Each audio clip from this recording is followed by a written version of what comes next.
So யுகா இன்னைக்கு என்னென்ன பண்றா, என்னென்ன சாப்பிட்றா அப்படின்றத உங்களோட ஷேர் பண்ண போறேன். Good morning. குட் மார்னிங் சொல்லு எல்லாருக்கும். யுகா அண்ணா எழுப்பு. அண்ணா அங்க இருக்காங்க.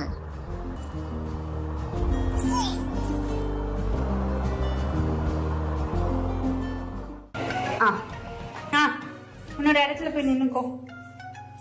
அங்க நின்னுக்கோ. ப்ரஷ் பண்ணுங்க.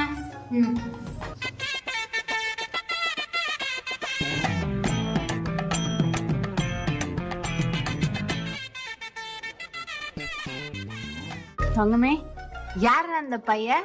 யுகா அம்மா கேக்குறாங்க பாரு, யாரா அந்த பையன்? நான் அந்த பையன். யார் அந்த பையன்? Love you. அவளே சேர் எடுத்து உட்கார வைக்கணுமா தங்கம்? அதுல சேர்ல உட்காந்துக்கிறீங்களா? உட்கார வைடா.